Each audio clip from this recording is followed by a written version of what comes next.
सबका स्वागत है एक बार फिर से। और लाइव सत्संग है ये। 1 घंटा अपने साथ बने रहना है, अपने होने में टिक जाना है। परमात्मा जो कण कण में विराजमान है, आपके भीतर भी है, बल्कि वही है, हम नहीं है। ये जो हम अपनी मैं खड़ी कर लेते हैं, मैं हूँ, इसकी जगह ऐसे सोचे परमात्मा ही है, मैं नहीं हूँ।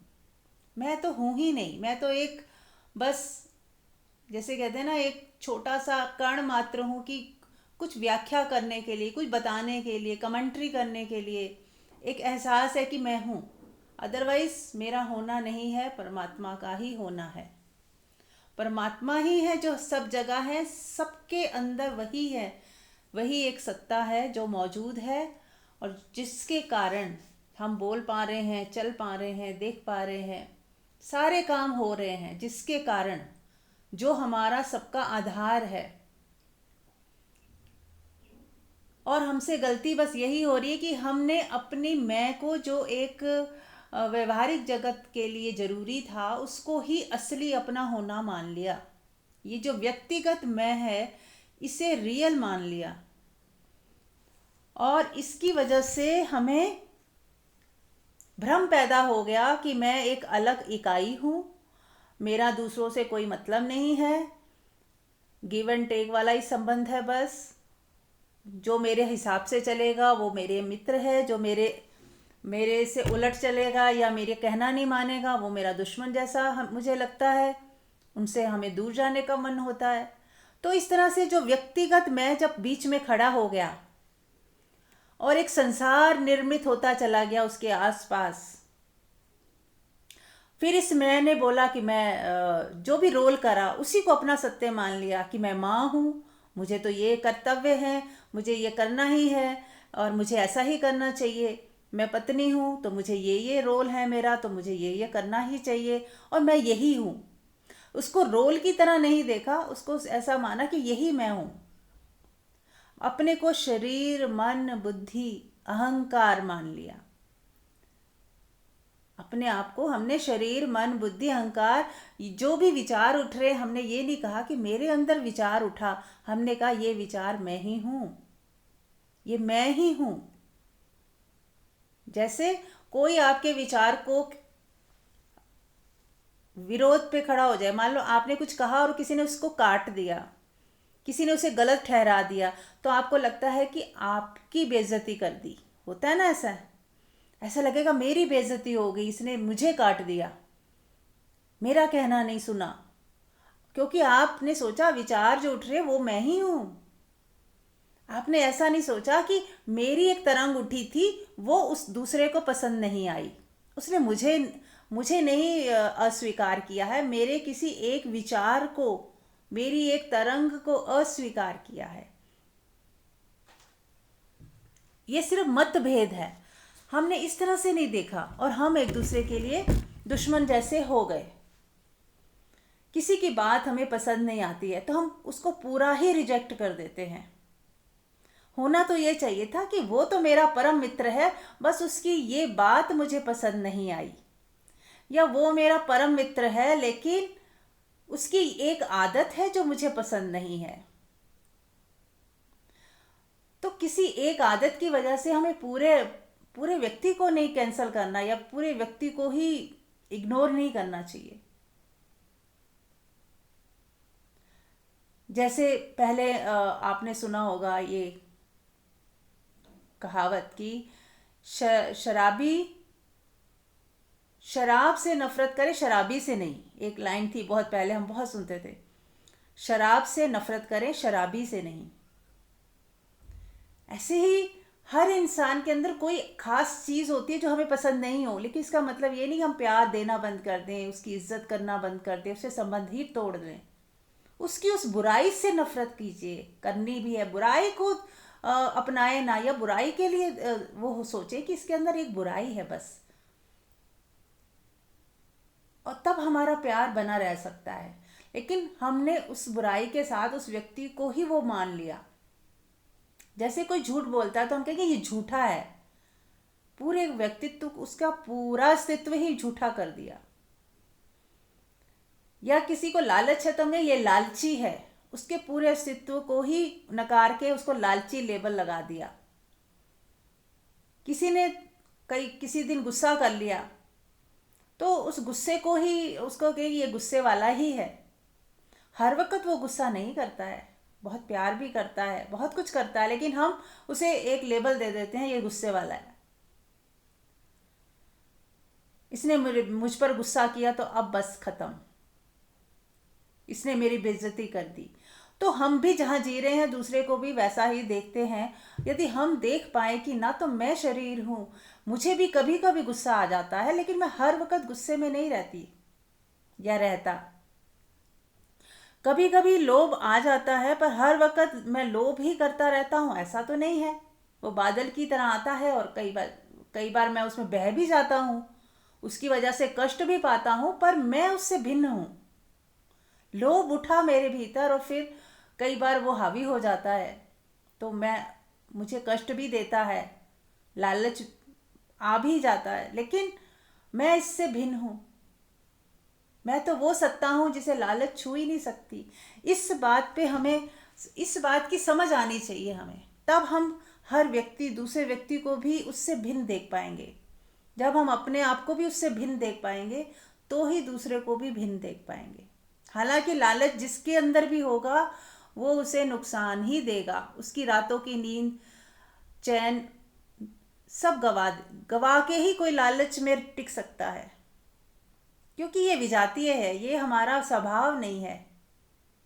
अगर हम लालच को अपनाते हैं तो हम दुख ही पाते हैं, फंस जाते हैं कहीं ना कहीं। फिर हम कहते हैं किसी ने हमें फंसा दिया। नहीं, हमारे लालच ने हमें फंसाया। हम कुछ का कुछ कर बैठते हैं, कुछ का कुछ सोच के कहते हैं ना, शॉर्टकट ले लेते हैं कई बार, और किसी के झांसे में आ जाते हैं लालच की वजह से। कोई हमें बेवकूफ़ बना जाता है हमारे लालच की वजह से, कोई हमें लूट पाता है क्योंकि हमारे भीतर लालच है। हम उसकी बातों में आ जाते हैं लालच की वजह से, और हम देख ही नहीं पाते कि दूसरा व्यक्ति जो है हमें बेवकूफ़ बना रहा है, झांसा दे रहा है। तो कहने का मतलब कि लालच हमारे ही भीतर उठने वाली एक विजातीय चीज़ है, जो यदि ना उठे तो ही सुंदर है, पर फिर भी यदि उठ भी रही है तो आपका जो हमारा जो अस्तित्व है, जो हमारी ओरिजिनल सत्ता है, वो फिर भी ज्यों की त्यों ही बनी रहती है। उसमें कहीं भी म्यूट करें तो उसमें कहीं भी अशुद्धि नहीं आती। मज़े की बात है कि आत्मा कभी भी अशुद्ध होती ही नहीं। जो हमारी रियल सत्ता है वहाँ कभी भी कोई पाप हुआ ही नहीं, कोई लालच हुआ ही नहीं। ये सारा लालच का होना, लोभ का होना, डर का होना, ये सब मन के हिस्से हैं और संसार के हिस्से हैं। मन संसार का हिस्सा है और ये सब संसार के लिए ही काम करते हैं। लालच भी संसार से होता है, फियर भी संसार की वजह से है, मोह भी संसार से होता है। लेकिन जो हमारी आत्मा है वो परमात्मा का हिस्सा है, वो पूरी तरह प्योर है हमारे ही अंदर, हम सब के अंदर। किसी को इस बात का पता है, किसी को नहीं पता। कोई उसमें जीता है, कोई नहीं जीता। हमारा असली घर है वहाँ पर। यदि वहाँ घर नहीं बनाया तो बस किराए के घर में ही भटकते फिरेंगे,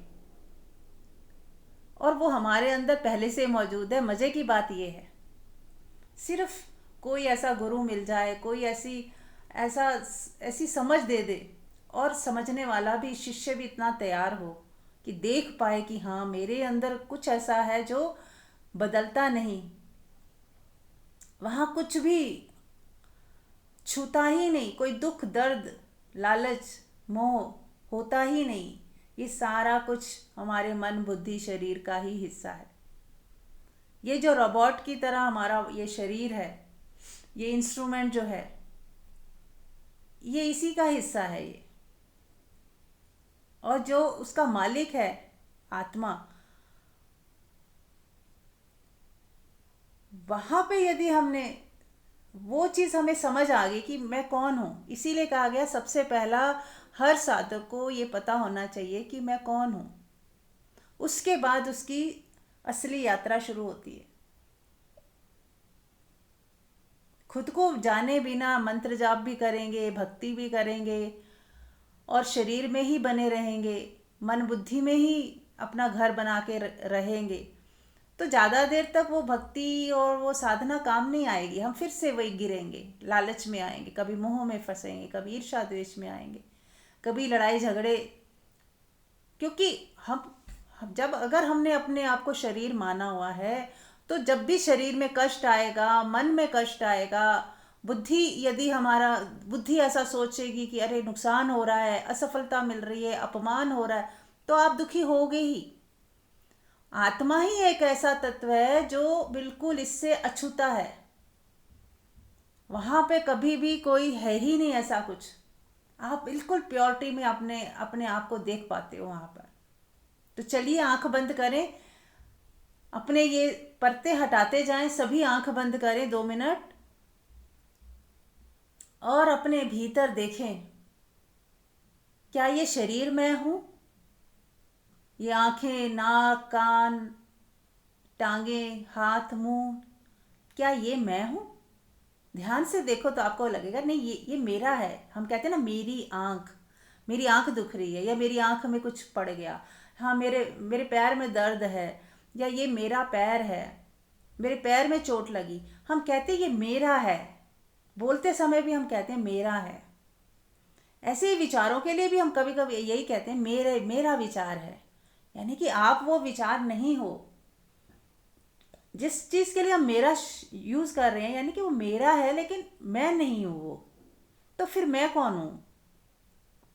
यदि ये शरीर मैं नहीं हूँ तो मैं कौन हूँ?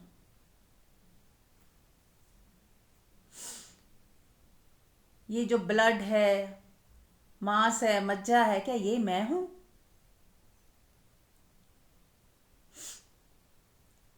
देखिए जरा अपने अंदर टटोले, तो आपको आपकी आत्मा ही बोलेगी कि नहीं, ये मैं नहीं हूं। पूरे शरीर को सर से पैर तक पहले देख लें एक बार, क्या ये मैं हूं कि ये मेरा है? हम बोलते भी है ना, ये मेरा पूरा शरीर दुख रहा है, या मेरा पूरा शरीर अस्वस्थ लग रहा है, बुखार लग रहा है, तप रहा है।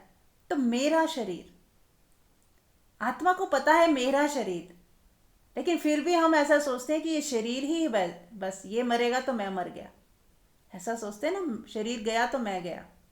जबकि ये शरीर आपके कॉस्ट्यूम है, आपके कपड़े हैं, कपड़े की तरह है, घर है, समझ लिए कि ये घर की तरह है। आपको एक जैसे हम गाड़ी में अपनी कार में बैठते हैं, लेकिन कार मैं थोड़ी हूँ। कार में बैठे जरूर हैं, कार हमें ले जा भी रही है, लेकिन हम कार नहीं बन जाते। ऐसे ही ये कॉस्ट्यूम पहना है, ये भी एक गाड़ी है, कंप्यूटर रोबोट है, रोबोट की तरह है। ये बोलता भी है, सोचता भी है, कैलकुलेट भी करता है, कंप्यूटर है एकदम ना। जैसे आजकल एआई बन गए हैं, बोलते भी हैं, समझते भी हैं, दिमाग भी है उनके अंदर। ऐसे ही ये हमारा परमात्मा का बनाया हुआ सिस्टम है पूरा। तो क्या ये मैं हूं? क्या ये जब पैदा हुआ था उससे पहले मैं नहीं था, और ये जब मृत्यु के बाद मैं नहीं रहूंगा? ऐसा लगता है अंदर से कि मैं मर जाऊंगा? किसी को नहीं लगता कि मैं मर जाऊंगा, क्योंकि आप नहीं मरोगे। इतनी हम डेड बॉडीज देख लेते हैं, फिर भी हमारे अंदर कोई सत्ता कहती है कि तुम नहीं मरोगे, तुम सदा रहने वाले हो। क्योंकि हम सदा रहने ही वाले हैं। ये शरीर आएगा जाएगा, पर हमारी मृत्यु कभी होती ही नहीं, ना होगी।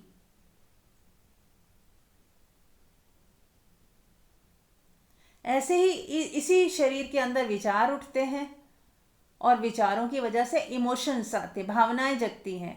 अच्छा विचार आया, अच्छी भावना आई, गलत विचार आया, गलत भावना आई, और हम दुखी सुखी हो जाते हैं, परेशान हो जाते हैं। अच्छा नहीं लग रहा या बहुत अच्छा लग रहा है, ये भी इसी रोबोट के अंदर ही इनबिल्ट सिस्टम है। ये तल भी शारीरिक ही है, मानसिक ही है। कुछ फ़ायदा नुकसान सोचना ये भी मानसिक है कि ये मेरा फ़ायदा हो गया, ये मेरा नुकसान हो गया, मेरा भाग्य खराब हो गया, या मेरे को किसी ने धोखा दे दिया। ये भी इस रोबोट की ही कैलकुलेशन है।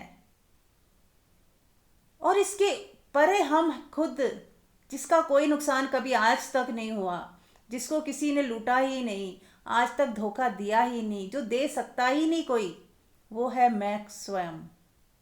अब अपने होने में आ जाएं, इन तीनों लेयर्स को छोड़ दें, शरीर हटा दें, विचारों को भी हटा दें और अपनी भावनाओं को भी साइड में कर दें। अब क्या बचा देखें। अब आपको ऐसा लगेगा कोई देख रहा है, कोई जान रहा है। मैं देखने वाला हूँ, जानने वाला हूँ। पता नहीं चल रहा क्या है, पर हाँ कोई तो है जो देख रहा है, जान रहा है, जिसको सब पता है।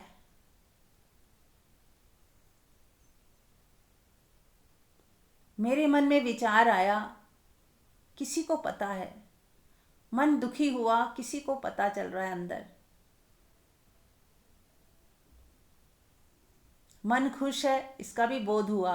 ये जो बोध स्वरूप है, बोध, अवेयरनेस, ये आप हो। इसका कोई रंग रूप नहीं है, इसलिए इसको शेप ना दें। इसका कोई रंग रूप नहीं है, बस एक अवेयरनेस है, शक्ति है।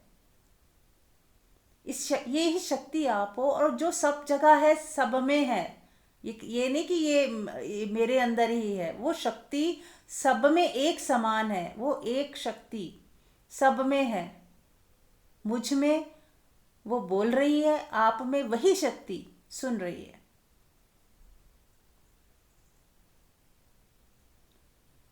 और किसी में वही शक्ति इधर उधर भाग भी रही है। वही शक्ति किसी में अज्ञानी की तरह बैठी हुई है, किसी में ज्ञानी की तरह बैठी हुई है, किसी में इंटेलिजेंट कोई व्यक्ति होता है तो वो वैसे बैठी हुई है, कि कोई बुद्धू व्यक्ति होता है वो उसमें वैसी ही बन के बैठ गई है। एक ही शक्ति है, उसने अपने अलग अलग रोल अपना लिए हैं कि इसमें मैं ऐसी, इसमें मैं वैसी, पर है वो एक ही। जैसे एक सोना होता है, सोने के आभूषण कितने ही बना लो आप अलग अलग रूपों में, है वही। किसी में कम सोना होता है, किसी में ज़्यादा सोना होता है।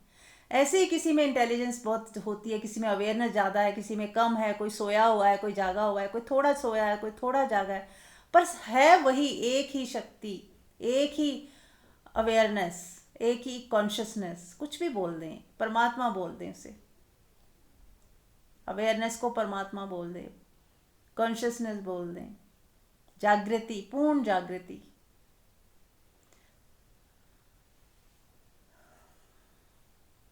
तो चलिए, अब आप में से किसी को कुछ पूछना है तो पूछ सकते हैं, कोई प्रश्न है तो कर सकते हैं, कोई फीडबैक।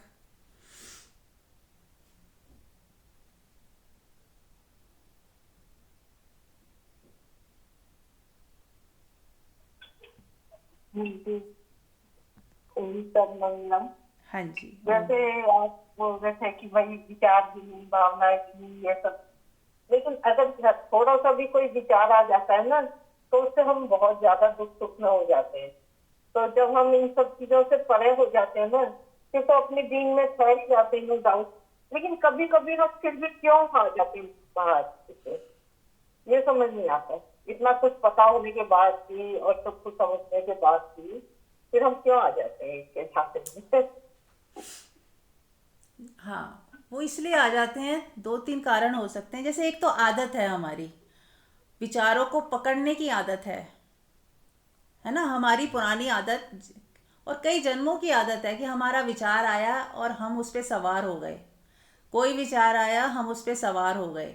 ये आदत है, इस आदतवश हम सवार हो जाते हैं। दूसरा, हमें हमारा इंटरेस्ट है बहुत, हमने बहुत इन्वेस्टमेंट करी हुई है विचारों में, और वो विचार किस टॉपिक के हैं। मान लो आपको धन में बहुत इंटरेस्ट है, ये सिर्फ उदाहरण है, इसको वैसे मत लेना। मान लो किसी को भी हो, चलो किसी को धन में बहुत इंटरेस्ट है तो दूसरे विचारों को तो वो हावी नहीं होने देगा, लेकिन जैसे ही कोई धन की बात आई एकदम से वो हावी हो जाएगा, वो विचार उस पे वो सवार हो जाएगा, विचारों को पकड़ लेगा, क्योंकि उसका इंटरेस्ट है, अभी अंदर कोई वासना है, इच्छा है। ऐसे मान लो दूसरा उदाहरण देती हूँ, किसी को इन सब चीज़ों में तो कोई लेना देना नहीं, पर अपने बच्चों के प्रति बहुत मोह है, तो बाकी सब चीज़ों को तो वो इग्नोर कर देगा, लेकिन बच्चों के ऊपर कोई बात आई, बच्चों के बारे में कोई विचार हुआ, बात आई, या किसी ने कुछ कह दिया तो एकदम रिएक्शन में आ जाएगा, उसको पकड़ लेगा, उस पर सवार हो जाएगा, क्योंकि अभी मोह है अंदर, वो उसके बारे में जो भी होता है हम हिल जाते हैं। तो हमें अपनी वीकनेसेस पहचाननी होगी कि मैं, मेरा जो अंदर वाला है चित्त जो है वो किस चीज़ से हिलता है। मेरे अंदर अगर मोह है तो मोह की वजह से हम विचारों से जुड़ जाएंगे या हम दुखी सुखी होने लगेंगे। यदि हमारे को मोह तो नहीं है लेकिन पैसों की बहुत पकड़ है, प्रॉपर्टी की है, तो हम उस वजह से बहुत मन चंचल हो जाएगा या हम अस्थिर हो जाएंगे। या कहीं ईर्ष्या द्वेष है, जलन है, बदले की भावना है, तो उन वैसी सी स्थिति में कि मेरा किसी ने अपमान कैसे कर दिया, किसी ने मेरे को नीचा कैसे दिखा दिया, तो ये सब बातें बर्दाश्त नहीं होंगी और आप एकदम हिल जाओगे, अगर आपको सम्मान की बहुत परवाह है तो। ये मैंने सिर्फ जनरल उदाहरण दिए हैं। तो हम सब देखें हमारे अंदर कौन कौन से ट्रिगर पॉइंट हैं जिससे कि हम कहाँ कहाँ हमें गुस्सा आ जाता है, कहाँ कहाँ हम सवार हो जाते हैं, किन चीज़ों, हमारे वीक पॉइंट क्या है, उसी पे हमें काम करना है। पूरा दिन हमें अवलोकन करना है कि मैं पूरा दिन तो ठीक रहती हूँ लेकिन ये वाली बात पे मुझे हमेशा गुस्सा आ जाता है, ये वाली बात मुझसे बर्दाश्त नहीं होती, या ये वाली बात में मैं एकदम बेहोश हो जाती हूँ और मेरा मन उसको पकड़ लेता है। वो जो एक दूरी बना के रखनी थी मैं रख नहीं पाती हूँ। ठीक है, तो हम सबको, ऐसा नहीं कि आपके साथ है, सबके साथ होता है कि हर एक के अपने अलग अलग ट्रिगर पॉइंट होते हैं, है ना। आपने अक्सर लोगों को सुना होगा, सब कुछ हो बर्दाश्त कर सकती हो पर ये वाली बात मैं बर्दाश्त नहीं कर सकती, यहां मुझे गुस्सा आ जाता है। किसी को कोई इनजस्टिस करता हुआ दिखता है, उसको गुस्सा आ जाता है कि यार मैंने इसके साथ इतना किया, ये मेरे साथ ऐसे कैसे कर सकता है। अन्याय करता हुआ कोई दिख जाए, कुछ गलत करता हुआ दिख जाए तो वो बर्दाश्त ही नहीं कर सकते। ये भी एक तरह की ईगो है। अब आप कहोगे अरे ये तो बहुत अच्छा है कि आप किसी किसी के गलत काम को देख के गुस्सा आ रहा है ना, तो ये तो सही है, आना ही चाहिए। हमें तो ऐसा ही लगता है कि ये सही है, जबकि है तो ये भी अहंकार, ये भी हमारा एक ईगो का पैटर्न है कि हम किसी गलत चीज़ को बर्दाश्त नहीं करेंगे, या किसी गलत चीज़ को में हम दुखी होंगे ही, परेशान होंगे ही, या उसमें उसको ठीक करने की कोशिश करेंगे कि ये गलत है, ये नहीं होना चाहिए।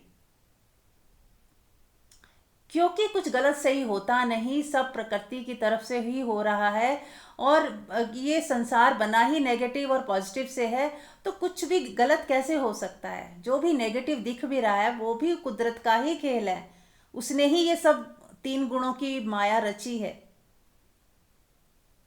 ये उसका ही खेल है। तो गलत सही कुछ नहीं है, गेम के नियम है। कोई, किसी को कोई रोल मिला है, किसी को कोई रोल मिला है, कोई गलत काम करेगा आपके सामने, आपकी परीक्षा है, आप उसमें भी शांत रह सकते हो या नहीं, उसमें भी क्या दूसरे को माफ करके आगे बढ़ सकते हो, क्या फिर भी उसको ब्लेसिंग दे सकते हो। एक बहुत बड़ी परीक्षा है हमारे लिए। अब ऐसे लोग ही नहीं होंगे तो हमारी परीक्षा कैसे होगी, हमें कैसे पता चलेगा कि हम कहाँ पहुँचे, हमारी स्टेटस क्या है, हमारा रियल स्टेटस क्या है, हम अंदर से कितने शांत हुए, नहीं हुए। तो बड़े से बड़ा धोखा भी आ जाए तो भी अगर आप शांत हो और उसको ब्लेसिंग दे सकते हो और आपके अंदर कोई हलचल नहीं हो रही, तो ही समझिएगा कि हाँ कुछ इम्प्रूवमेंट हुई है, कुछ बात बनी है। ठीक है इंदु जी। हाँ जी, हाँ जी, थैंक यू, थैंक यू। बहुत सुंदर। चलिए, आपने प्रश्न पूछा, बहुतों को बहुत आंसर मिले होंगे। ये तो हम सब ने अपने ट्रिगर पॉइंट्स को देखना है कि हमारे कौन कौन से ट्रिगर पॉइंट्स, और उस पे हमें काम करना है। और किसी भी ट्रिगर पॉइंट को सच मत बताइए। हमारा क्या होता है, हम अक्सर ही ऐसा गुस्सा कर लेते हैं, दुखी होते हैं, तो हमें लगता है ये तो ठीक है, ये तो होना ही चाहिए। अगर ऐसी बात हुई है तो कोई भी दुखी होगा ही। तो ये ज़रूरी कुछ भी नहीं है ऐसा कि हमें दुखी होना है या हमें गुस्सा करना ही है या हमें डिस्टर्ब होना ही है।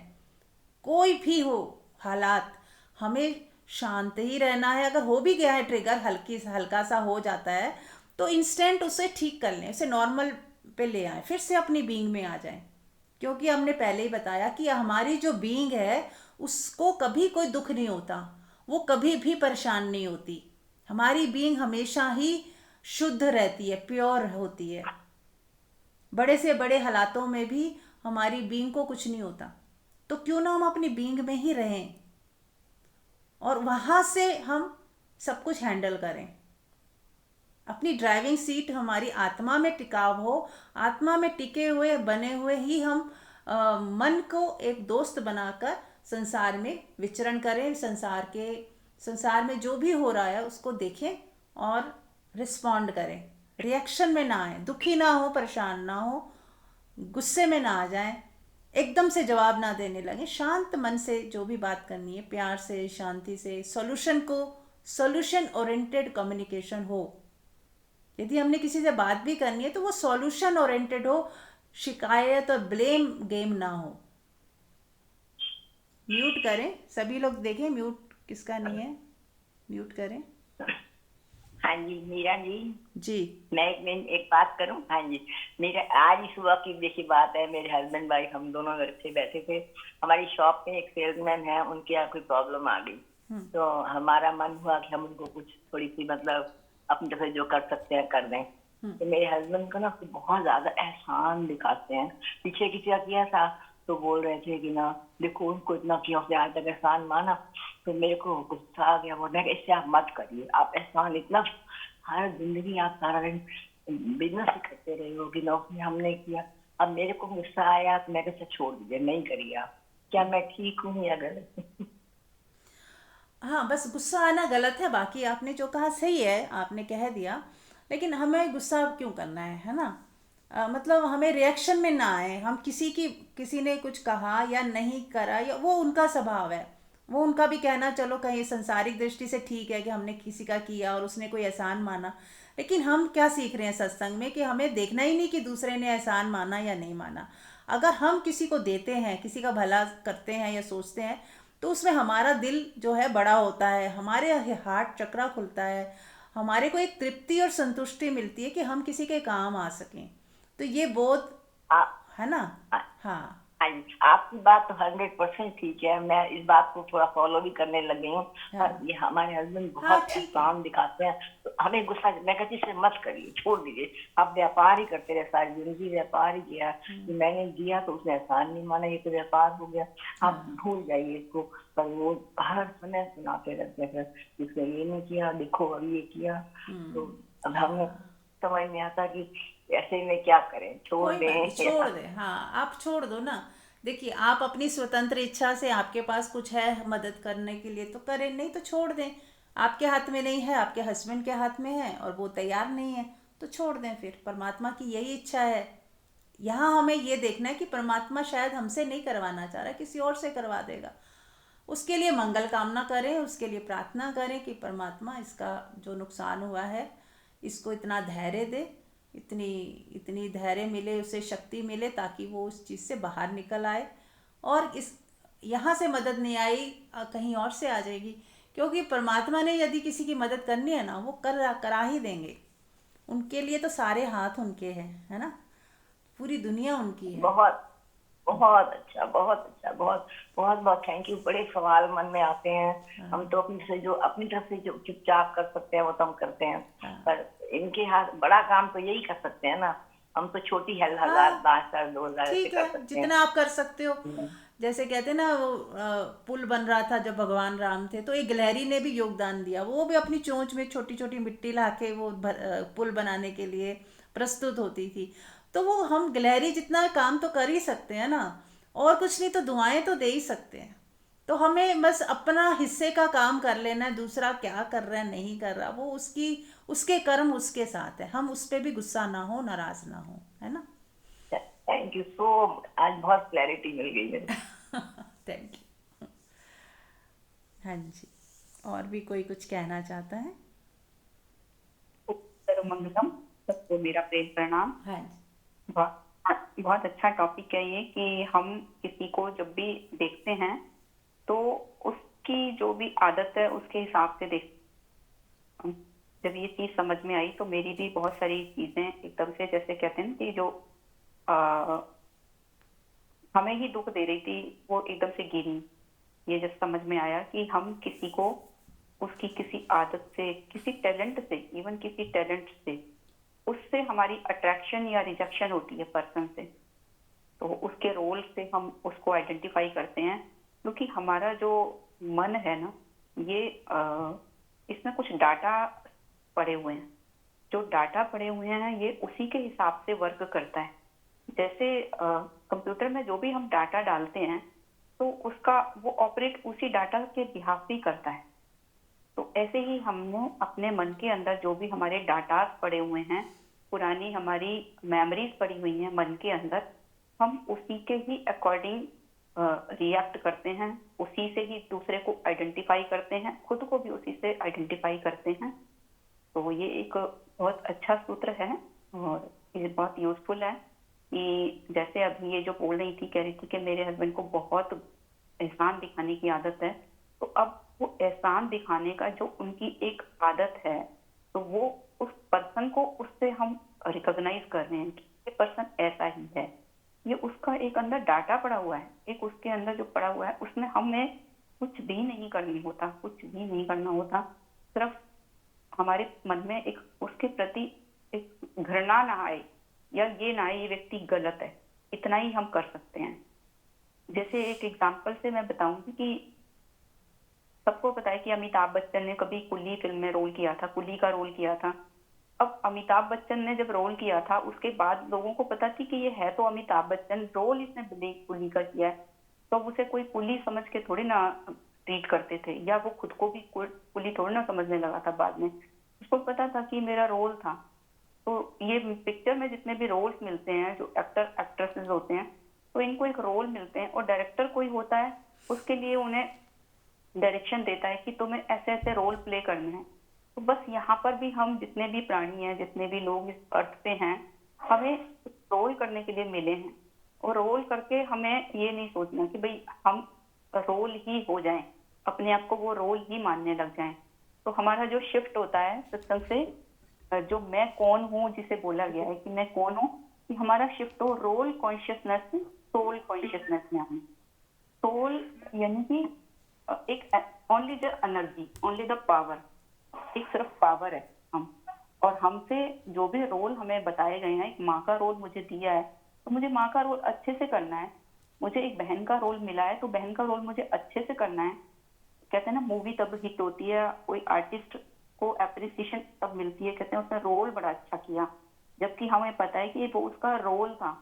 तो रोल से ही हम एक व्यक्ति को आंकते रहते हैं कि ये अच्छा है, ये बुरा है, और उसी से ही हमारे अंदर मोह या अट्रैक्शन या रिजेक्शन, जो भी हम इमोशंस आती हैं उसी से ही हमारे अंदर आती हैं। तो हम बिल्कुल अपने अंदर से जब तक ये डाटा जितने भी हमने डाले हुए उन डाटा को, जिसे कहते हैं ना, नो माइंड नहीं हो जाएंगे, अमन नहीं हो जाएंगे, तब तक ये कहीं ना कहीं होते रहेंगे। धीरे धीरे ये चीजें हमारे अंदर ट्रिगर होती ही रहती हैं। तो जैसे ही हम अपने इनवर्ड जाएंगे, आउटवर्ड की बजाय इनवर्ड जाएंगे, अपने भीतर जाते जाएंगे, चलते जाएंगे और देखते जाएंगे, अपनी कमियों को देखेंगे कि हमारे अंदर रिएक्शन क्यों आ रही हैं, क्योंकि मेरे अंदर ऐसे डाटा पड़े हुए हैं। तो उन सबको हमें सारे डाटा को डिलीट करना होगा, और वो डिलीट भी हमें एक मन से ही करना है, मन से ही मन के डाटा को डिलीट करना है। फिर सारे हम जैसे रोल हमारे पूरे हो जाते हैं तो मूवी खत्म हो जाती है। मूवी खत्म होने के बाद एक पर्दे पे जो रोल चल रहे थे जिन जिन के, सारे ओवर हो गए। अब क्या बचा? खाली स्क्रीन बची। स्क्रीन हमेशा ही रहती है, स्क्रीन तो कभी हटती ही नहीं है। उस पे आता है, कोई भी रोल प्ले करके जाता है, और वो मूवी में जैसे डायरेक्टर ने उसको जो रोल दिया होता है वो रोल करता है। लेकिन फिर वो व्यक्ति रोल कॉन्शियसनेस में नहीं होता, फिर वो अपने अपने नाम में जो उसका व्यवहारिक नाम है, जो भी उसको पेरेंट्स ने नाम दिया है, या जो भी उसका ऑक्यूपेशन है, वो उसको फिर से उसमें आ जाता है। लेकिन ये एक बिगर पिक्चर है, इसलिए हमें समझ में नहीं आती। काफी लंबे टाइम से हमने एक ही रोल को प्ले किया है। सपोज मैंने एक मदर का रोल किया है, काफी साल से किया है, 35-36 ईयर से मैं माँ का रोल प्ले कर रही हूँ। तो मेरे को करते करते एक यही हो गया कि बस मैं माँ ही हूँ। अब मेरा क्या है कि मेरा नजरिया ऐसा हो गया है कि बस मेरे को अपने बच्चों के सिवाय कोई दिखता ही नहीं, और दुनिया में जितने भी बच्चे हैं उनके मेरी बला से उनको कुछ भी हो, मुझे फर्क नहीं पड़ रहा। लेकिन मैंने एक माँ के रोल से इतना अपने आप को आइडेंटिफाई कर लिया है कि मेरे बच्चों को बस कुछ नहीं हो जाए। तो अब जहां मेरे बच्चों से कुछ ना हो जाए, वहां पे मोह की वशीकरण होके मोह के मेरे अंदर फियर भी पैदा होंगे, इनसिक्योरिटी भी पैदा होगी कि मेरे बच्चे कहीं मेरे लिए कुछ करेंगे नहीं करेंगे, पता नहीं क्या होगा मेरा कल को, मेरे बच्चों ने साथ नहीं दिया। तो बहुत सारे हमारे अंदर फियर क्रिएट होते हैं। तो एक एक जो पिन पॉइंट है वो यही है कि जब तक हम सोल कॉन्शियसनेस में नहीं आएंगे, जब तक हमें ये समझ में नहीं आ जाएगा कि मैं हूँ कौन, बाकी सारी चीजें व्यवहार के लिए हैं, बाहरी बाहरी हैं, और संसार में रहने के लिए सब उनका भी यूज है, उपयोग है। उपयोग किया और उनको छोड़ दिया। जैसे हम जब रात को सोते हैं तो एक व्यक्ति कितना भी बड़ा पद पे हो, कितना भी उसको लोग जानते हो, सैल्यूट करते हो, प्राइम मिनिस्टर भी है, अगर वो रात में सोते टाइम उसकी मेमोरी में ये चलता ही रहे कि मैं तो प्राइम मिनिस्टर हूँ, मेरे पास तो बहुत सारे काम पड़े हैं, मुझे तो पूरा देश संभालना है, अगर वो इसी चिंता में लगा रहेगा तो वो रात को सो ही नहीं पाएगा। तो रात को जैसे हम सोते हैं तो क्यों रिलैक्स होते हैं, क्योंकि हम सारी जितनी भी हमारी आइडेंटिफिकेशंस हैं उन्हें हमें छोड़ना पड़ता है। जैसे कहते हैं ना कि नींद के लिए अगर संघर्ष करेंगे तो नींद चली जाएगी। नींद आने के लिए हमें सब कुछ अपने आप को एकदम से छोड़ देना होता है, तभी हम बिल्कुल सहज स्वाभाविक हो जाते हैं, तो हमें नींद आती है। अगर फिर रात में किसी को कुछ याद आ जाए कि मुझे कल क्या करना है, तो उसकी नींद टूट जाएगी, फिर उसके अंदर उसको कोई थॉट्स चलने लग जाएंगे, या उसका अपमान हुआ है, किसी ने कुछ ऐसा बोल दिया है, उसको रात में नींद नहीं आती, तो रात की नींद ही खराब हो जाती है। और एक साधक है जो, उसके लिए तो ये साधना का जो पथ है, इतना ही उसके अंदर जागरूकता होनी चाहिए कि हर समय जो भी चीज है, जो भी उसके इंटरेक्शन चल रहे हैं, संसार में व्यवहार चल रहा है, सब कुछ करते हुए लेकिन एक अपना ध्यान सतत स्वयं पे रहे। ये सब चीजें बाहरी हैं, मुझे करनी है, मुझे रोल मिले हैं, मुझे अच्छे से निभाने हैं, जो भी मेरे फर्ज हैं मुझे अच्छे से करने हैं। लेकिन ये जानते हुए एक बिगर लेवल पे एक दिन ऐसा आएगा जब मौत आएगी, सब सारी चीजें छूट जाएंगी। मेरे जितने भी रोल हो, या मेरे पास जितना भी संपत्ति हो, मेरे घर हो, मेरे कितना भी बड़ा मेरा पद हो, मेरी कितनी भी बड़ी प्रतिष्ठा हो, लेकिन मृत्यु एक मिनट में छीन लेगी उन सबको। और इसीलिए व्यक्ति घबरा के बेहोश हो जाता है, और अगला फिर उसका जन्म वही बेहोशी में होता है, फिर वो उन्हीं चीजों के उसी डाटा के साथ ही पैदा हो जाता है। तो हमें इस जन्म में ही जीते जी अगर चाहते हैं कि हम रोल में फंसे नहीं, अब जैसे मूवी होती है वो 3 घंटे में उन्हें सारी कवर करनी होती है, लेकिन हमें क्या है, हमारी जितनी भी आयु मिली है 50, 60, 70, 80 साल, उसमें लंबा पीरियड है, तो इसलिए बहुत ज्यादा हमारा अपने रोल से आइडेंटिफिकेशन बन जाता है। तो जब हम व्यवहार में आते हैं तो हमारे अंदर वो जो डाटा पड़ा हुआ है उसी के अकॉर्डिंग हमारा बिहेवियर चलता रहता है। तो बहुत सावधान होना पड़ेगा कि हम अगर सुकून में जीना चाहते हैं, बिल्कुल ऐसा चाहते हैं कि मेरा जीवन ऐसा हो जैसे रात की नींद बिल्कुल सहजता से आती है, तो हमें कुछ करना नहीं है, करना छोड़ना है। जो ध्यान है उसका मतलब ही ये है कि मुझे कुछ नहीं करना। एक ध्यानी है, जैसे कहते हैं ना कि 24 घंटे ध्यान में रहो, 24 घंटे। अक्सर हमने सुना भी है कि हर समय परमात्मा के ध्यान में रहो, हर समय परमात्मा की याद रहे, बनी रहे। कैसे बनी रह सकती है कि जब हम इतने सावधान रहें कि मौत आएगी, सारी चीजें मुझसे छीन लेगी, तो क्यों ना मैं जीते जी ऐसे हो जाऊं जैसे मैं हूं ही नहीं। मेरी मृत्यु स्वभाव डेफिनेट है, बिल्कुल निश्चित है।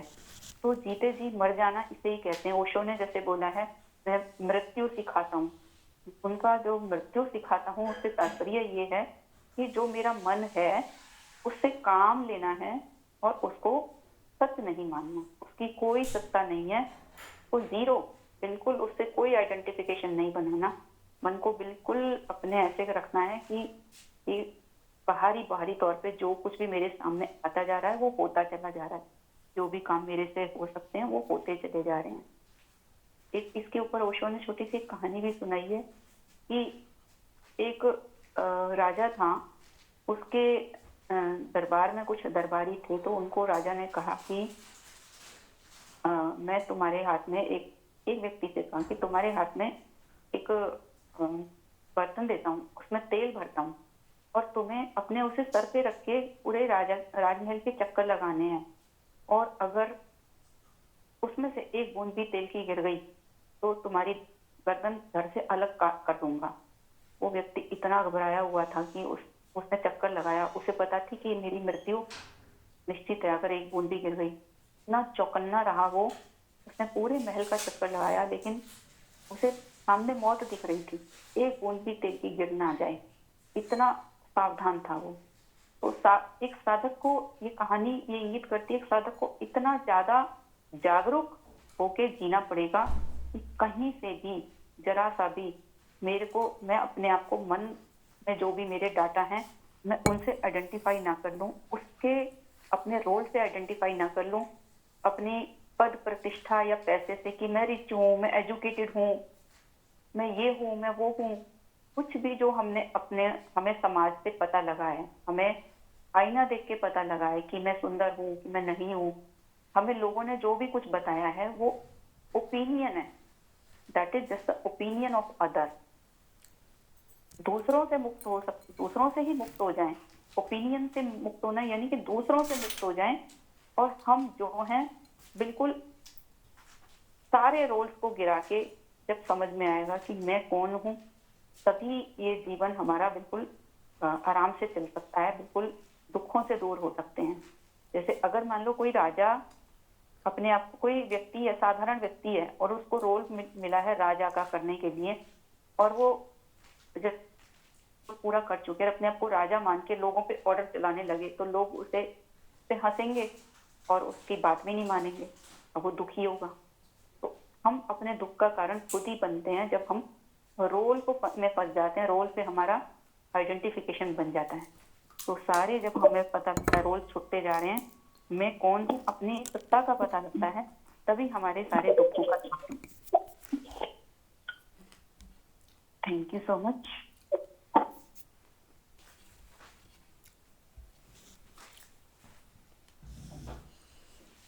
थैंक यू मंजू जी, बहुत अच्छे से आपने समझाया कि हमें अपने रोल से आइडेंटिफिकेशन नहीं रखनी है,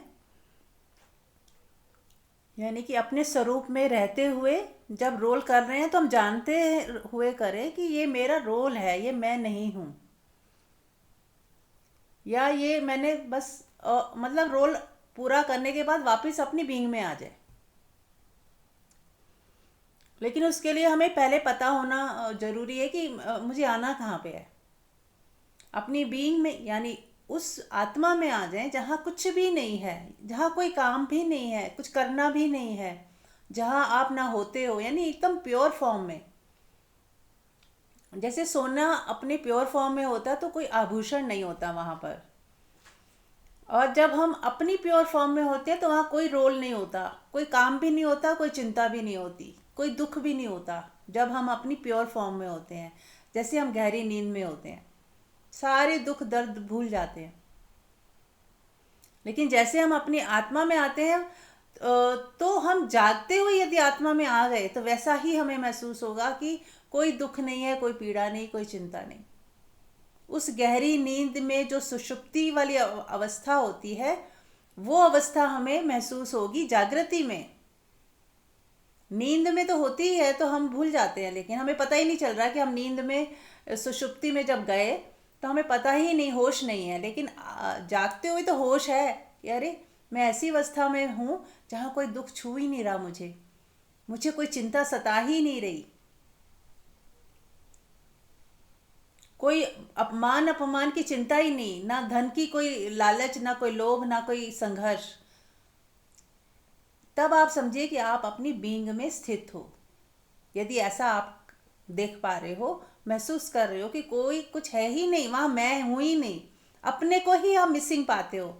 एक्चुअली आप अपने को, खुद को मिसिंग पाते हो, क्योंकि आप ही नहीं हो तो किसको दुख होगा। जब मैं हूँ ही नहीं तो दुखी कौन होगा। जब मैं हूँ ही नहीं तो चिंता किसको पकड़ेगी। मैं हूँ ही नहीं तो अपमान किसका होगा। जब मैं ही नहीं हूँ तो अपमान किसका होगा। शून्य का तो कोई अपमान होता नहीं, शून्य को तो कोई चोट पहुंचती नहीं। तो जब हम शून्यवत हो जाते हैं, हमारा मैं बिल्कुल गिर जाता है कि मैं जैसा कुछ है ही नहीं भीतर, जो कुछ बन जाए, कोई जिसको कुछ चाहिए, तब हम जब शून्यवत अवस्था में आ जाते हैं, उसे ही कहा गया आत्म स्वरूप, आत्म बोध हो जाना। देखें सभी अपने भीतर, आप अपनी शून्य अवस्था को महसूस करें सभी। 1 मिनट में पॉज देती हूँ, आप सब लोग मौन में अपने शून्य अवस्था को देखें, अपनी प्योर अवस्था को देखें।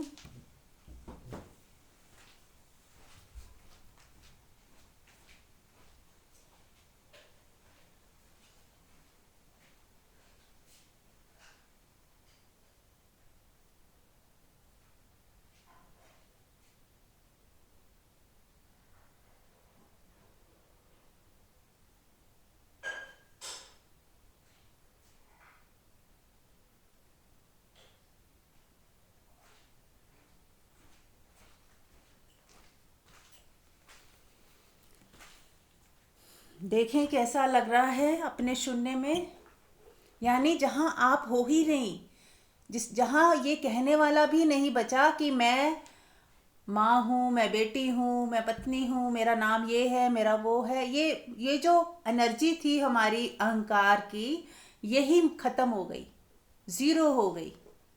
चाहे अभी थोड़ी देर के लिए ही हुई है, लेकिन अब यदि जब हम दुनिया में जाएंगे, व्यवहार करेंगे, तो मैं बोलेंगे शब्द, लेकिन अब हम जानते हैं कि मैं जैसा कुछ नहीं है। मैं हम बोल तो रहे हैं, पर मैं जैसा कोई नहीं है भीतर। और ऐसा कोई भी भीतर नहीं है जिसका अपमान हो सकता है, या जिसको दुख हो सकता है, जिसको पीड़ा सता सकती है। ऐसा कोई है ही नहीं भीतर। ये तो एक इल्यूजन था जो गिर गया, खत्म हो गया, मिट गया। था पहले, अब मिट गया। धुएं जैसा वो मैं था, बादल जैसा वो मैं था, जिसने इतना कष्ट दिया, अब वो पूरी तरह मिट गया। अब धूप जो है खिल गई, प्रकाश ही प्रकाश हो गया, अंधकार मिट गया। उस मैं के गिर जाने से सारा अंधकार मिट गया। देखें कैसा महसूस हो रहा है। आपके भीतर जो मैं था वो गिर गया, तो कैसा महसूस हो रहा है देखें।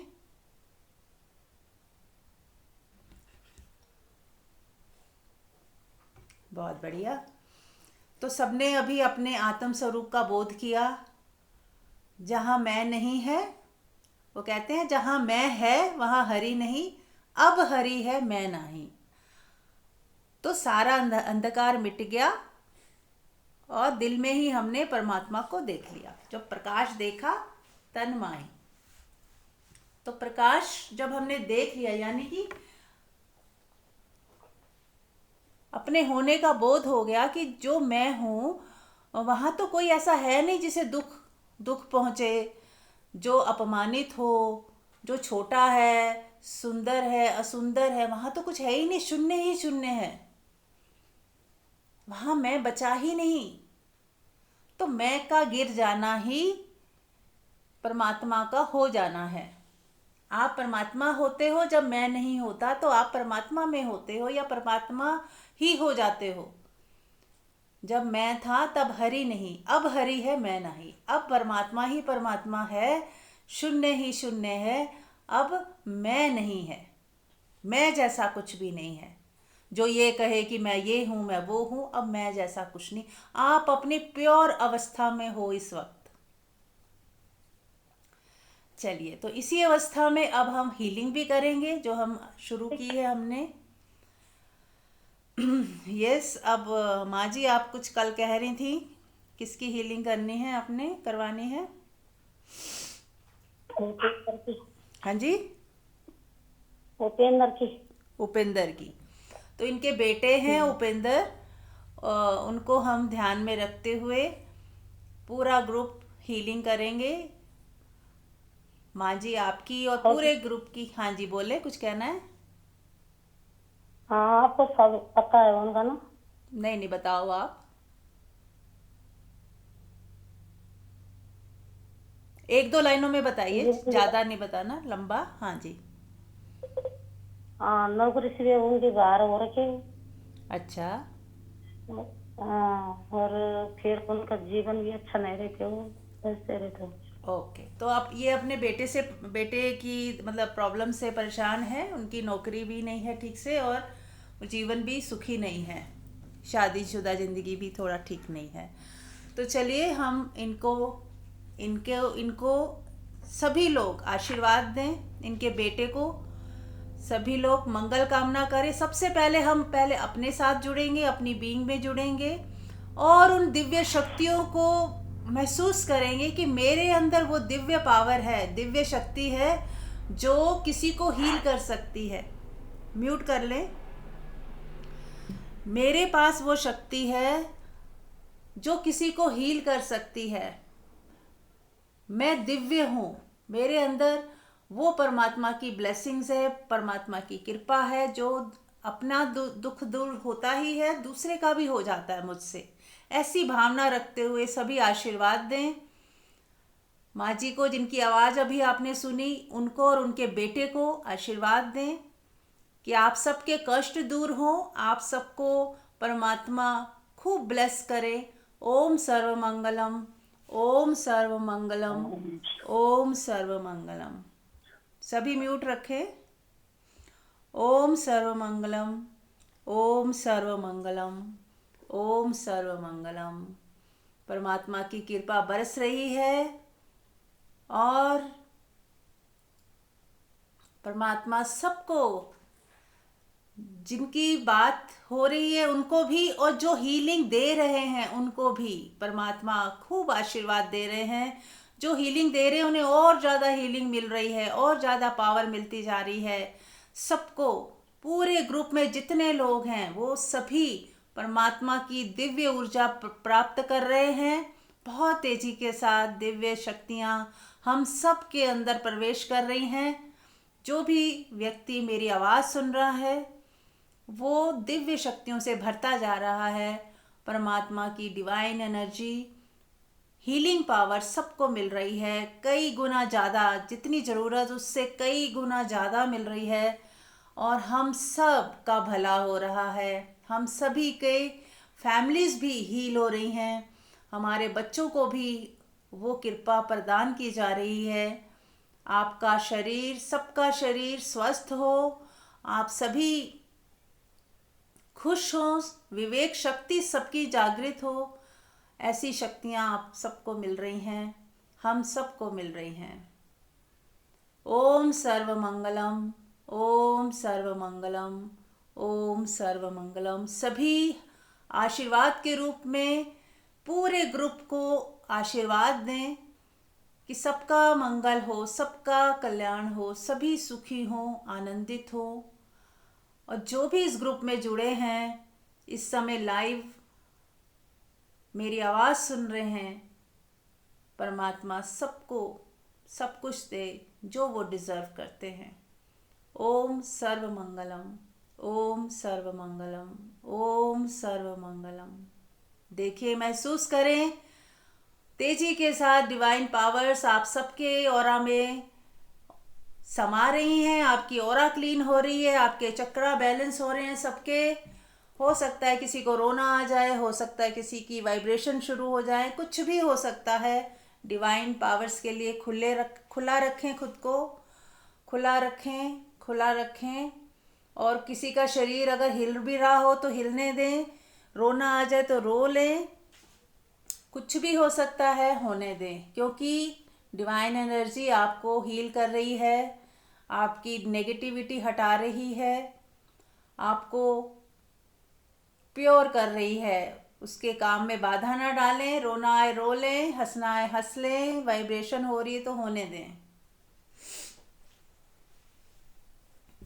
ओम सर्वमंगलम, ओम सर्वमंगलम, ओम सर्वमंगलम, ओम सर्वमंगलम, ओम सर्वमंगलम, ओम सर्वमंगलम, ओम सर्वमंगलम, ओम सर्वमंगलम। सभी सुखी हो, आनंदित हो, सबका कल्याण हो, सबका कल्याण हो, सबका कल्याण हो, सबकी ऊर्जा जागृत हो, सबकी ऊर्जा जागृत हो, सबकी ऊर्जा जागृत हो। Thank you, thank you, thank you divine powers, divine healing powers. Thank you, thank you, thank you. सभी दिव्य शक्तियों को प्रणाम करें, थैंक यू बोलें। देखें कैसा महसूस हो रहा है।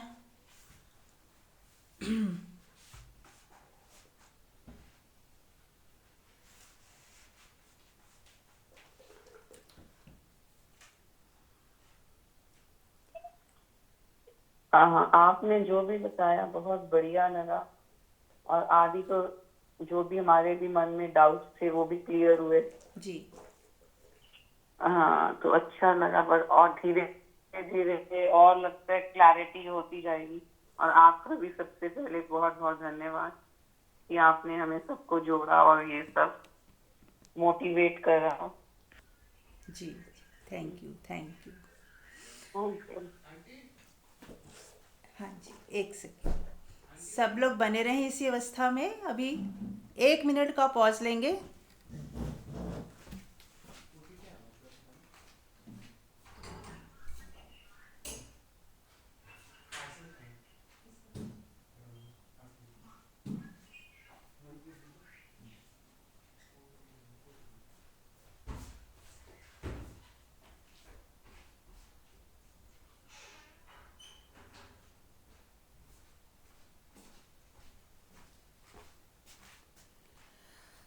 यस, आप में से कोई कुछ और कहना चाहेगा?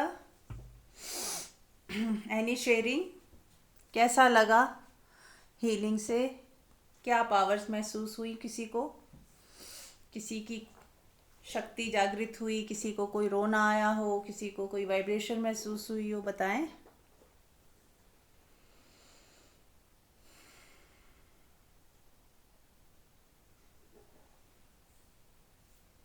यस, मैंने अपने दोनों हाथों को रब करके जैसे इनवाइट करते हैं डिवाइन पावर को, डिवाइन एनर्जी को इनवाइट किया। वो इतनी हाथों में ज्यादा महसूस हो रही थी, तो वो जैसे आशीर्वाद में हाथों को करके हम सब में स्प्रेड कर देते हैं।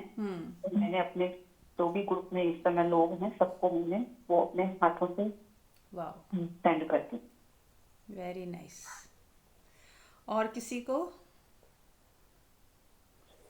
वाइब्रेशन, कुछ ऊर्जा महसूस हुई?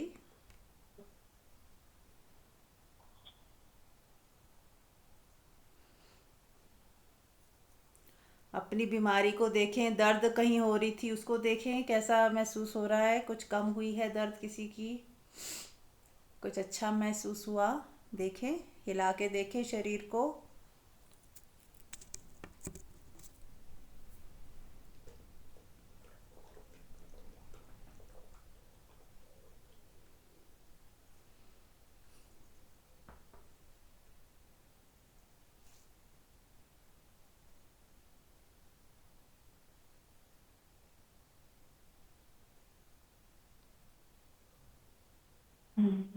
मैं बताऊंगी कुछ। मुझे ना शोल्डर पेन रहता है, शोल्डर पेन, सर्वाइव। तो जैसे ही उसको देखती हूँ ना तो एकदम ऐसा गायब ही हो जाता है, लगता ही नहीं कि कहीं पेन भी था कहीं पे। तो मैं जब भी ध्यान, मेरे को पेन ज्यादा होता है या मुझे प्रॉब्लम लगती है तो मैं बस ध्यान ही उस पर लगाती हूँ, तो कुछ घंटों के लिए वो गायब हो जाता है। तो कुछ देर बाद, घंटों बाद फिर आता है, तो फिर मैं उस पर ध्यान लगाती हूँ, तो उससे काफी कम भी हो गया है। Very much. बहुत सुंदर। देखिए, एक इन्होंने टेक्निक भी बता दी, जहाँ भी दर्द हो वहाँ पे ध्यान लगाएं और थोड़ी देर में वो दर्द गायब हो जाएगा। अगर वो आपका स्टिफनेस होगी कहीं, अगर बॉडी में कहीं स्टिफनेस है ना, तो वो तुरंत चली जाती है, क्योंकि आप वहाँ ध्यान दे रहे हो और वो रिलैक्स हो जाती है, वो मसल रिलैक्स हो जाती है आपके ध्यान देने से। आपकी एनर्जी वहाँ जा रही है, जहाँ आपकी अटेंशन जा रही है वहाँ आपकी एनर्जी जा रही है, और वहाँ वही जगह हील हो जाती है। और भी एक तरीका है, दोनों हाथों को रब करके अच्छे से रब करें और उस जगह पे जहाँ आपको दर्द है वहाँ रखें। अगर पीठ में दर्द है, हाथ नहीं पहुँचता, तो ऐसे इमेजिन करें कि आपकी पीठ आपके सामने है, तो बस हवा में ऐसे इमेजिन करके भी रख सकते हैं कि मैं अपने पीठ पे ही हाथ रखा हुआ है मैंने, या कंधे पे हाथ रखा हुआ है, तो वो वहीं जाएगी जहाँ हमने सोचा है। इसी तरह हम ग्रुप हीलिंग कैसे कर पा रहे हैं, हम जो सोच रहे हैं वो हो रहा है। अगर हम सोच रहे हैं कि पूरे ग्रुप को हीलिंग जाए, तो पूरे ग्रुप को हीलिंग जाएगी। और अभी समझ नहीं आएगा, थोड़ी देर बाद आपको लगेगा कि हाँ आज तो बहुत अच्छा लग रहा है। एकदम से कई बार फ़र्क नहीं महसूस होता, थोड़े दिनों में आपको महसूस होगा कि वो चीज़ बहुत जल्दी, आपकी कोई भी बीमारी थी या दुख था, परेशानी थी, हील होती जा रही है, जल्दी उसके सॉल्यूशंस मिलते जा रहे हैं। कोई डॉक्टर भी मिल सकता है, कोई मेडिसिन भी ऐसी मिल सकती है जो आपको जल्दी हील कर दे। तो ये हीलिंग का असर होता है। चारों तरफ से दिशाएं से खुल जाती हैं, जैसे जैसे हर तरफ से कोई ना कोई सॉल्यूशन आने लगता है, छोटा बड़ा। पहले से ज़्यादा आराम, एकदम ठीक नहीं हुई पर थोड़ा थोड़ा आराम आना शुरू हो गया। पहले की तरह परेशानी नहीं है, पहले की तरह दिक्कत नहीं है लेकिन इतनी नहीं है अब। मतलब इस तरह से धीरे धीरे इम्प्रूवमेंट, किसी की बहुत फास्ट इम्प्रूवमेंट, किसी की एकदम से इम्प्रूवमेंट। वो हमारे कर्मों के हिसाब से कि हम कितने, हमारे कार्मिक अकाउंट हमारे कितने हैं, हम कितना हमारा भोगना लिखा तय है, तो वो जल्दी ही फिर वो उसको हटा भी दिया जाता है, कम भी कर दिया जाता है, कई बार हटा भी दिया जाता है। यस, एनीबडी, कोई और बताएं? सभी लोग कुछ ना कुछ बोला करें, और नहीं हुआ है कुछ तो भी कह सकते हैं कि मुझे तो कोई फ़र्क नहीं पड़ा या मुझे तो कुछ महसूस नहीं हुआ, ये भी बता सकते हैं। जैसे आपने बताया कि परमात्मा हृदय में है, लेकिन जब हम अपने जीवन के कर्म प्रारब्ध पूरे कर लेते हैं तो फिर वो परमात्मा कहाँ चला जाता है? कहीं नहीं जाता। परमात्मा कोई व्यक्ति नहीं है पहले तो, और ना ही परमात्मा आता जाता है। वो सदा ही होते हैं प्रकाश रूप में, प्रकाश के रूप में या नाद के रूप में, या वो बस प्रेजेंस, उनकी प्रेजेंस है, वो दिखाई नहीं देते, ऐसा कह सकते हो आप। हाँ, किसी किसी को प्रकाश रूप में दिखाई दे सकते हैं, या किसी को नाद के रूप में सुनाई दे सकते हैं, और हम बहुत ध्यान से सुनेंगे तो सबको नाद सुनाई देता है। तो जाते नहीं हैं वो, हम हमेशा हमारे साथ रहते हैं। लेकिन हम जो दुखी सुखी होते हैं वो हमारे ही कर्म हैं, हमारी ही सोच है जिससे हम दुखी सुखी होते हैं। वरना तो परमात्मा ही हैं जो हमें पाल रहे हैं, पोस रहे हैं और हमें अनुभव दिला रहे हैं।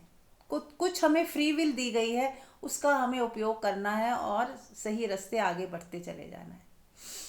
ठीक है, लेकिन पहुंचे कहाँ? बढ़ते तो चले, लेकिन पहुंचना कहाँ?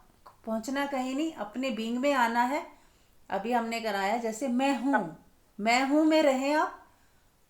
पहुंचना नहीं, आप पहले से पहुंचे हुए हो, तो लेकिन मन में चले गए। मन जो है, हमारा मन जो सोचता है, हम उसमें ज़्यादा खो जाते हैं।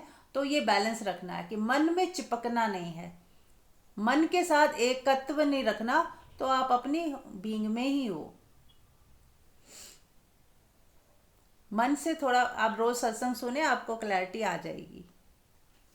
ठीक है ना? फिर महाकालेश्वर ज्योतिर्लिंग उज्जैन जाने की क्या जरूरत है, जो कि शिप्रा नदी के तट पर स्थित है?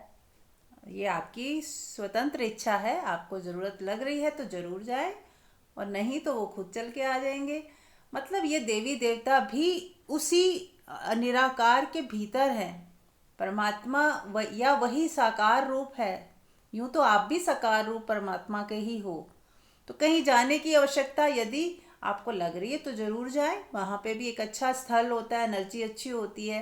प्योरिटी होती है, सात्विकता होती है, तो कुछ ना कुछ लाभ जरूर होता है, हर जगह का एक महत्व होता है। लेकिन यदि निराकार परमात्मा की बात की जाए तो वो इस वक्त भी आपके पास मौजूद है, आपके साथ हैं, आपके कण कण में विराजमान है, पूरे घर में भी है, पर हम कभी उनको देख नहीं पाते हैं। तो हमें लगता है कि ये वो है ही नहीं, क्योंकि दिख नहीं रहे हैं। कोई मंदिर तो दिखाई देता है, ज्योतिर्लिंग दिखाई देता है, तो हमें लगता है हाँ, और हमारा श्रद्धा है, आस्था है, तो हम हमारे उस श्रद्धा की वजह से वहाँ हम जाएंगे तो कुछ अच्छा फील करेंगे, क्योंकि हमारा प्रेम है। जिनका भी प्रेम होगा उन्हें अच्छा महसूस होगा। जिनका प्रेम नहीं है, मान लो कोई मोहम्मडन है, उसको कोई मज़ा नहीं आएगा वहाँ पे, वो जाएगा तो प्रणाम भी नहीं करेगा शायद। जैसे हम लोग मस्जिद में नहीं जा पाते, हमारी श्रद्धा नहीं है। परमात्मा तो सब जगह है, मंदिर में भी है, मस्जिद में भी है, लेकिन हमारी श्रद्धा जहाँ होती है हमें वहीं पे रस आता है, वहीं अच्छा लगता है। तो ये हमारा ही ये रोल है जहाँ पे भी कि हम कहीं पे हमारी मान्यता है तो वहाँ हमें अच्छा लगता है। जिसको जहाँ जो पसंद आए, कोई बुराई नहीं है जाने में, जा सकते, लेकिन क्यों जाना है वो आपके ऊपर है कि आपका मन कर रहा तो जाए, नहीं मन कर रहा तो घर में ही बैठ के सब हो जाएगा। बिना किए कुछ किए कैसे हो जाएगा?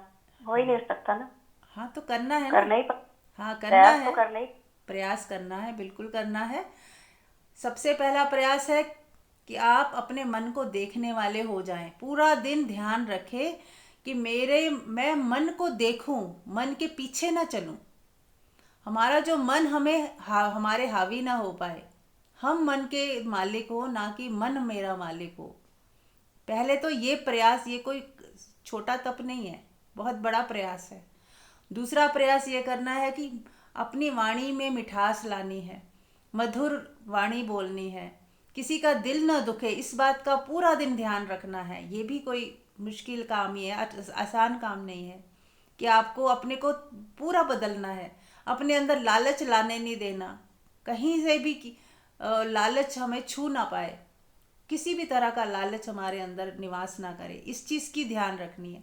जैसे हम घर का ध्यान रखते हैं कि धूल मिट्टी अंदर ना आए, जूते बाहर निकाल के आते हैं, ऐसे ही हमारे अंदर कहीं लालच ना आ जाए, कहीं ईर्ष्या द्वेष ना आ जाए, बदले की भावना ना आ जाए। ये सब चीज़ों का ध्यान पूरा दिन रखना है।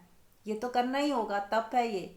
वाणी का तप करें, संयम रखना है, धैर्य रखना है, किसी के लिए कुछ बुरा सोचना नहीं, बुरा करना नहीं। अपने को शुद्ध करते जाए, परमात्मा स्वयं चलकर आपके पास आएंगे। वो आपको स्वयं दर्शन देंगे कि इतना प्योर इंसान यही मेरे लायक है, मेरे आशीर्वाद के लायक है। वो खुद ढूंढ लेंगे आपको।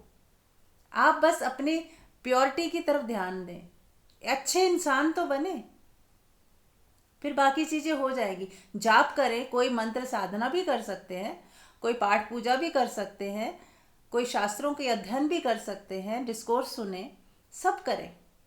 जो भी आपको समझ आता है कि परमात्मा को पाने के लिए मुझे ये करना चाहिए, मुझे इसमें मज़ा आता है, तो करें। किसी चीज़ के लिए मनाही नहीं है। वो सहयोगी हैं, सभी चीज़ें सहयोगी हैं। ठीक है।